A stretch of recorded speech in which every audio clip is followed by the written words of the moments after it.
Okay, so before we start optimizing our files, let's consider two things that we should be aware of that are outside of our control, but that could cause our loading speed to fluctuate wildly. Those two things are the speed of our internet connection and the distance from our computer to the server where the website is being hosted. So if we wanted to simulate what it would be like to have a slower internet speed, we can click on the emulation icon here, and then in the browser window, we can change the network speed right here. Now, if we wanted to figure out what the speed of our internet connection is now, we can go to speed test, speedtest.net. I'll do a quick test.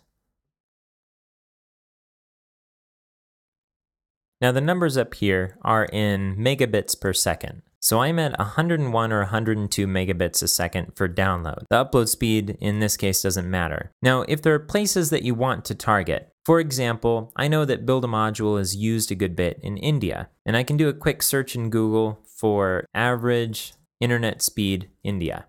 And Google will often give you a number that you can work with. So let's say I'm targeting 2 megabits a second. Let me adjust the speed here. So we'll select DSL, 2 megabits a second, and we'll ignore the round trip time for now. And now if we look at this side by side and we refresh, so you can see it now takes about 3 seconds instead of the below 1 second that it did at 100 megabits a second. Also, if we look at these bars, the blue bars got a whole lot bigger. So even though reducing the file size isn't going to make a huge difference for me in particular, it could make a significant difference for those who have slower internet access. So we can't do anything about people's internet connections, but being aware of the variations can help give us some energy when it comes to reducing the ultimate file size of our site.